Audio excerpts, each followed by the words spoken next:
Welcome, everybody, to another edition of Amplify Your Business. Today, we're going to be talking to Leila Kairns, a co-founder of HealTea. And what HealTea is a healthy alternative to within the beverage sector. And so, Leila, why don't you just, explain to us a little bit more in your own words as to what it is that you guys are doing over there at HealTea? Yes, absolutely. So we created the Heal Tea because there was really a need out there for a beverage that's completely natural, that has only natural, real ingredients from the earth, that's caffeine free, so that anybody can drink morning, day, and night. And so we bottled it. We made sure that it was four ingredients: two herbs, lemon juice, maple syrup. That's it. It's low in carbs, and you'll absolutely love the herbs we selected for you. Yeah. So what I find really fascinating about HealTea is just that it seems like it's a very unique product in a unique category, because the teas that I see in the grocery stores and whatnot tend to be on the iced tea side of things, which is, from what I understand, a lot of processed sugars are in those. You have a Yes, different approach, absolutely. right? Yeah, absolutely. Like every iced tea that we saw out there were, synthetic or too sweetened or synthetically sweetened, or it just had that taste that left you thirsty. So we created a beverage that has something that has only natural ingredients: the two herbs, lemon juice, maple syrup. That's it. It has only 6 grams of sugar for the whole bottle, and it's not an empty sugar. It's maple syrup, which is completely beneficial and delicious, and a Canadian sweetener, the only Canadian sweetener that we produce here in Canada. And it's locally produced 30 minutes away from, we source it 30 minutes away from where we produce. So it's really, really local ingredients. And so we changed the whole, that whole game of iced tea. We made it caffeine free because it's herbs that we use that are beneficial for your health. And then we added only natural ingredients. There's no artificial anything, artificial flavors or sweeteners or anything. It's just completely natural. So something for everybody to drink and they'll enjoy. Healthy tea. Yes, exactly. Yeah, HealTea. Okay, Yeah. awesome. So tell me, when was it that you started the company then? We had the idea in September 2017, and we founded the company. And then we went into research. So we went to food engineers, we went to universities, and we had access to all their, international data banks and all that stuff. So we really studied, like, is there a product like this? Is there something in that sense around the world? And we couldn't find anything, even with the data. So yeah, we were like, okay, I think we really have something. And then so we created the recipe. My partner actually is Italian. My business partner, Francesco, he's from the Calabres Island mountains in Italy. And over there, they always heal themselves with herbs, with the herborista that they call her, so the herb lady. And so it came from his ideas, and he is a restaurant owner, a chef. So he started, concocting recipes in his restaurant lab. And then with the engineers, we really made it like a, big batch for making it safe and secure, and being able to produce and in a ready to drink format. So and then we launched March, the end of or mid-March 2018. So it was after about 6 months later that we launched the official product at a big event here called Expo Manger Santé. It's like the healthy event in Montreal that we have every year. And we were like a big success. We were taken up right away by a TV show here that's called The Grocery, or L'Épicerie in French. And then nutritionists analyzed 100 beverages, and then they said that ours was the best, because they said it's low sugar, it's only natural ingredients, is the best tasting. So we came out right away winning from that experience. So we're like, I think we have something. Yeah, yeah, I think it's not only us that needs this. I think the world needs it. yeah, it's a great validation of your Yeah, product and the research that you guys were doing. Yeah, that's really cool. absolutely. So now, what was the impetus behind it though? Like, why did you want to create something like this? Yeah. Yeah. So when we were out and about, especially with my young family, I couldn't find anything out there that we could all drink, morning, day, and night. Even for myself, like if I wanted to drink something to replace alcohol, let's say, or if I, wanted to drink something at night, everything has caffeine or too much sugar, and I don't want the crash from caffeine. I don't want the crash from sugar. And then my kids, even in normal orange juice, there's like 20 grams of sugar. It's like, it's too much sugar on packed on with too much sugar. And I see as a mom the direct effect of sugar has on my kids. And then, the more I dug, the more I saw that a lot of people are affected by caffeine. Like they'll be able to have one drink of coffee in the morning and that's it. So that was, partially a big part of why there was a need. Like we needed to be, when we were at the restaurant or out and about, we need something to drink. What can we drink besides water? Like, and bottled water is not really something that I, sustain, that, plastic and all that stuff. So I'm like, there's nothing we can drink. It's hard when we're out there, so we created it. And then the other question we also asked ourselves was, a lot of people were drinking these alternative drinks, but sometimes they didn't appreciate the taste. They were drinking it for the health benefits. So we're like, okay, well, what can we do that has health benefits, that tastes great, that's, easily natural, that's, beneficial, added value. And so my partner had the idea, well, why don't we package nettle in a bottle? And I'm like, yes, that's amazing. And then that's when we got, the creative juices going and testing the sugars, the sweeteners, and how much we wanted, how little we wanted, and then all the best, even the preservatives. Like we don't take a lemon juice from concentrate. It's real lemon juice. That's it. It's an organic, real lemon juice.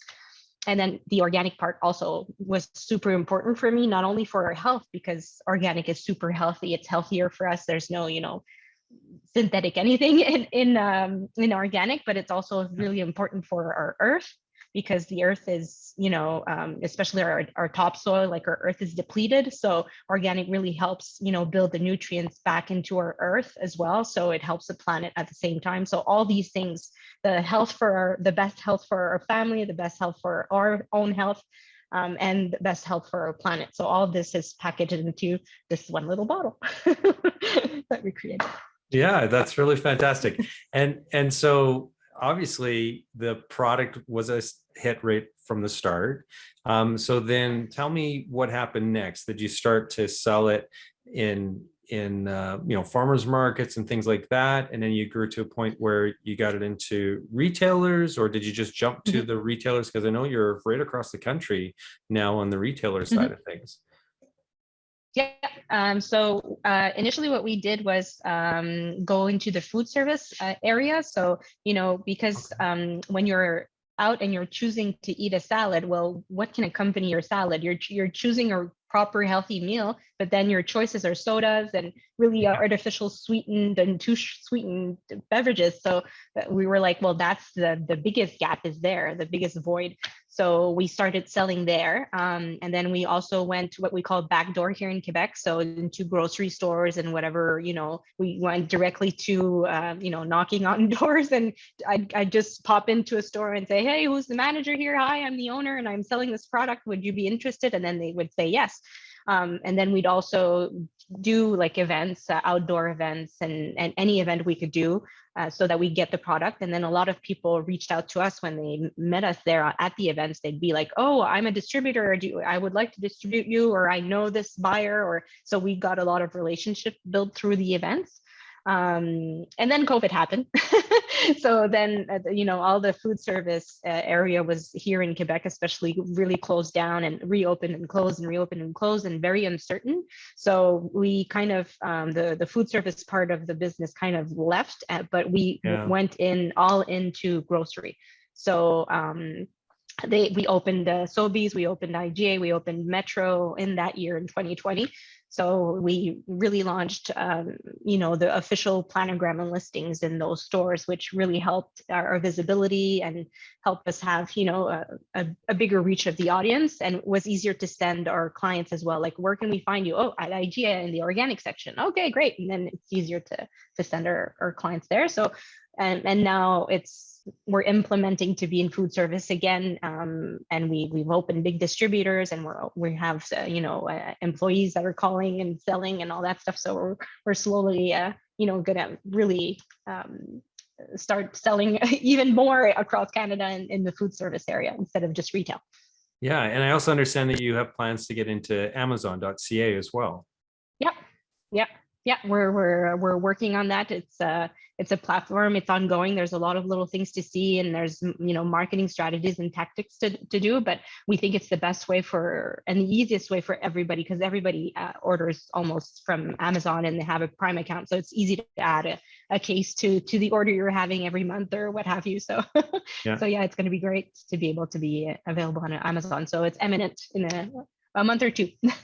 Excellent. Yeah. And so lots of channels then for distribution and sales. And you also have your online store too, in which you can sell directly to the consumer. And so there's lots of ways that people can find your product, purchase your product. And that's great to have that Definitely. multi-channel approach to your sales and distribution. So Yes, now talk to me a little bit about because it's been, you've had significant growth over a fairly short period of time. What kind of lessons have you learned then along the way, along this entrepreneurial journey that you've been on?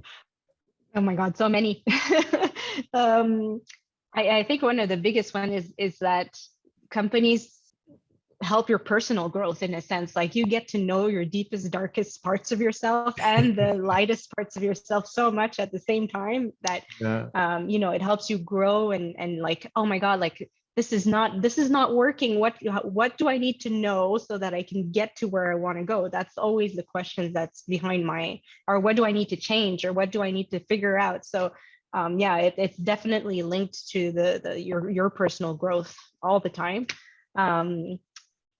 And there's so many lessons. Listen to yourself, to your strategy, because a lot of people will steer you in one direction or the other, but you really need to kind of find your own way through it, because it's not the same. And even let's say if I had a product that was exactly the same as another one, it's not exactly the same because it's not through me. It's not through, you're a unique person, and the way you message something and you bring it out there is not exactly the same as another person would say and bring it out to the world. So I've had a lot of doubt in that sense. Like we have no direct competition, but still, like, if will a person want to drink a bottle of water instead or soda instead of my product?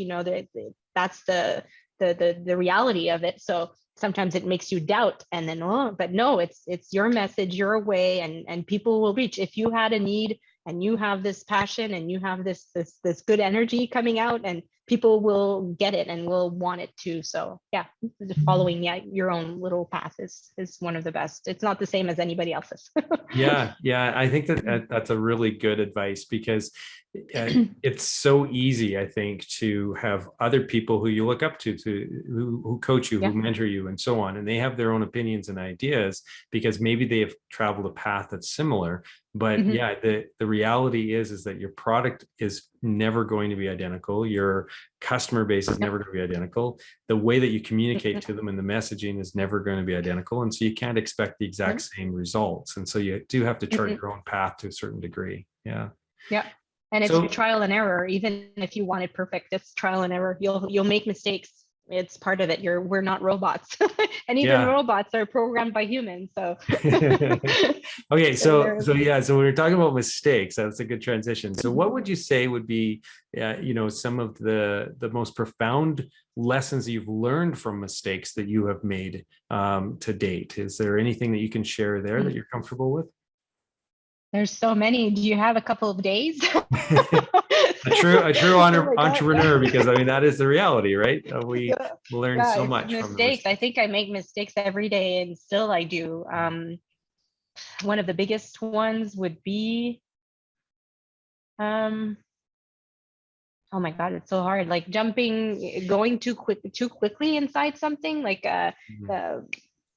without checking all your facts and all the information because you're so excited and oh yeah, let's do it, and then you get either it can happen with a co-packer, it can happen with a new client, a new listing, and then you think it's this price, but actually it's this price because there's all these deductions and all that stuff. Know your price is one of the biggest mistakes. Like per sales channel, you really have to understand your pricing, because then you'll get had, because like in the retail, there's there's the retailer that takes a percentage. There's, if you have a broker, the broker that takes a percentage. There's a distributor that takes a percentage, and then there's the head office that takes a percentage, and then there's you with your transports and all your fees that needs a percentage. And then, so yeah, at the end, like, everybody took money out of your pocket, and that's your profit.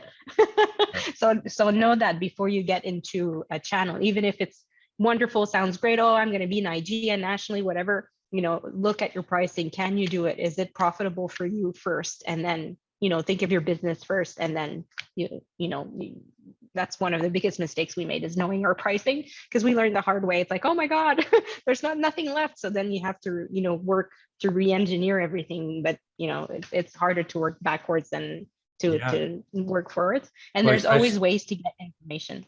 So what would you do if you could travel back in time at any point along your entrepreneurial journey and revisit yourself, your younger, more naive or not knowing self? And what kind of advice would you give to her at that point in time? What would you say?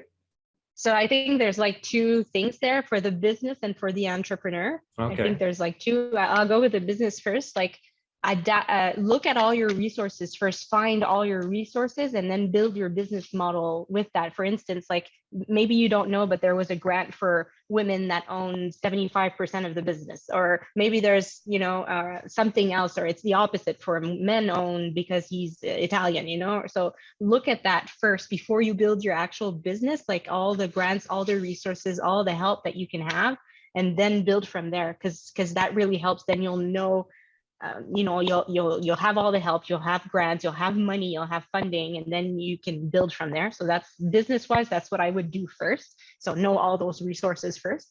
And then as an entrepreneur, I would say have a mentor or somebody that can guide you, because you'll have doubts, and so many of them, because especially for me, like I had zero experience in this field and none in the food industry at all. Like, I have experience of life.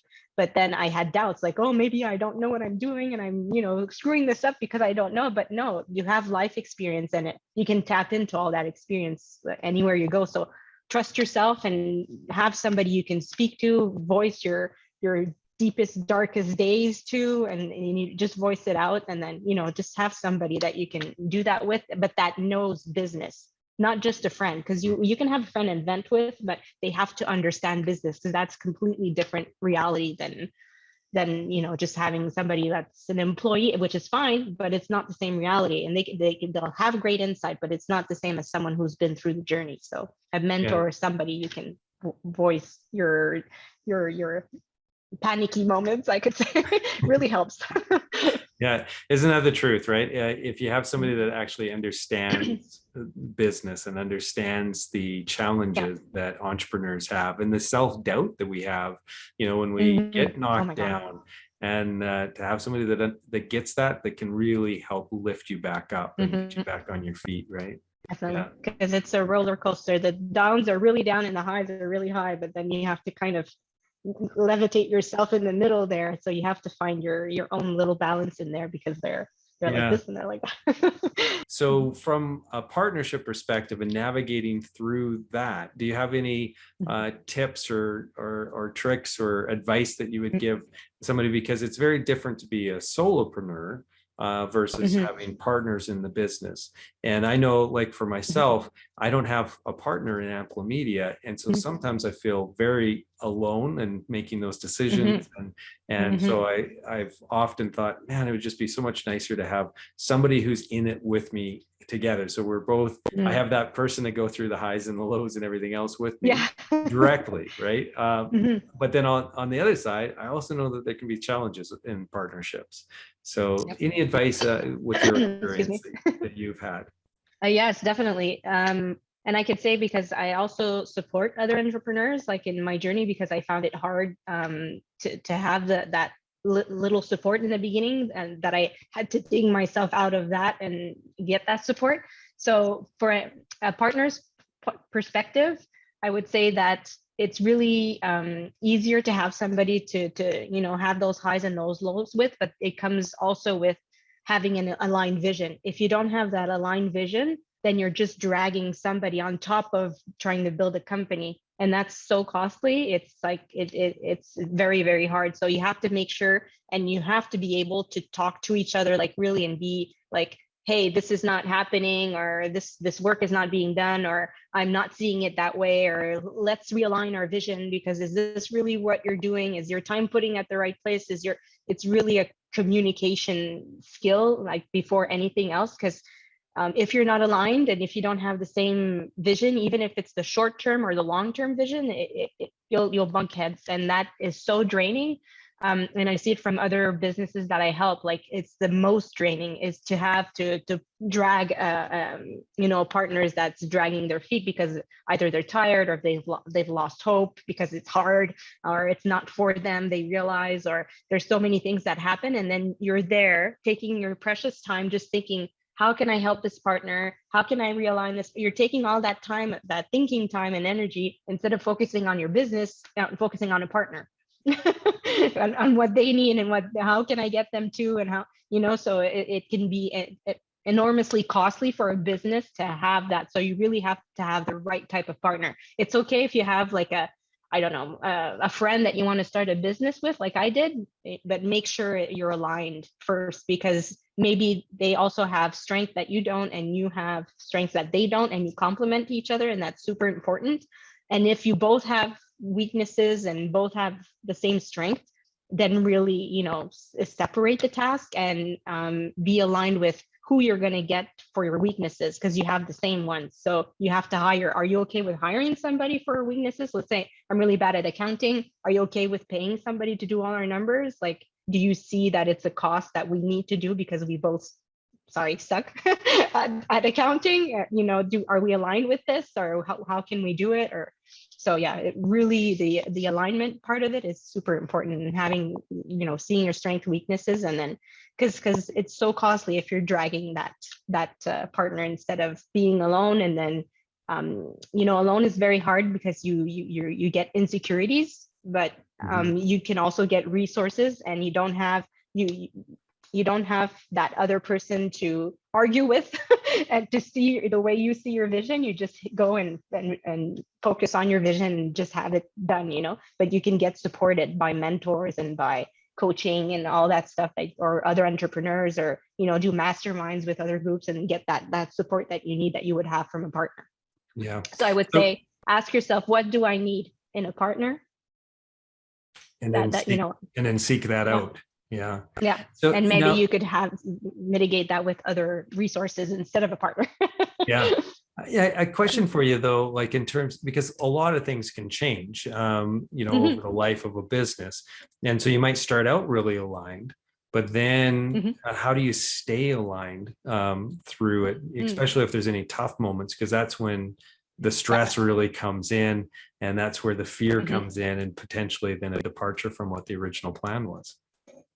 Yeah. So then you have to sit down and realign, and really ask for it and push for it to be aligned, or to ask the person to really look like, I'm still in it. I still want this. I still want this company. Is this where you're going? Is this, and then, find a way to if there's, you're on two ledges of a mountain, and there's a gap, then maybe it's a resource that you're missing, or a strategy, or some information that you're missing. So just finding that information. So let's say I want to hire somebody, you don't think we're ready yet. Okay, well, how can we get there? We need sales, we need more numbers, we can't do it all ourselves, we want to get there, and we need to risk to get there. Are you okay with the risk? Like, it might mean that we need to pay from our pocket 2-3 months to pay this employee just to get him started.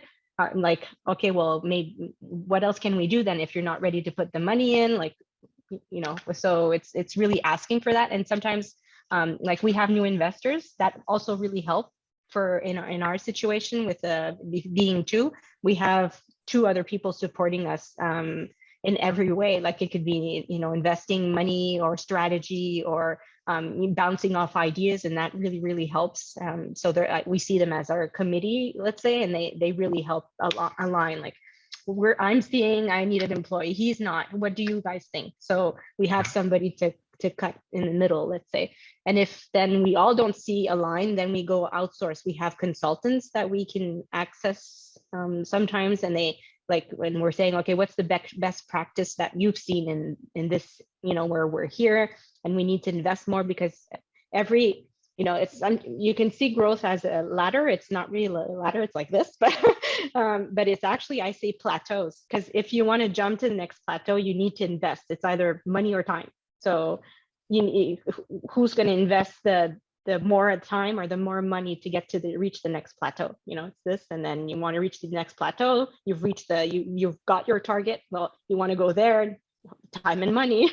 Yep. Who's going to invest it, and how are we going to invest it? So it's every plateau we need to kind of jump to, and so we need to be aligned in every plateau, because we won't see it. Some people will be, oh, we're super happy, we've made this much and that's perfect for me. Well, no, we need to get to it's not, we don't want a plateau, we want to reach the next one. That's the nature of a business. It's growing like a kid. It's it wants to walk, and then it wants to run, and then it wants to be independent, and then it wants love, and then it wants to be independent. It's the same. A business is very similar to a baby. Yeah, that is so true. Yeah, it's so true. Yeah. Well, and I think I really like the fact that it sounds like you invest a lot of energy into the communication and making sure that as the company is growing, as you're going through those different stages and trying to get to the next plateau, that you kind of regroup, make sure you're all on the same page, all aligned, and then you take the step together. Yeah, and it's, for me, it's a lot of sales pitches, but to my own partners. That's what I do a lot. Oh, I see it here, I see this, and this is my vision, and I do a sales pitch, and I really prepare, and I strategize, and I do a PowerPoint. And sometimes that, because they need that to really, feel the vision that you have. So you have to invest the time to do that little mini pitch. It doesn't have to be like, you have it here, but it really helps them get onboarded to your vision. So.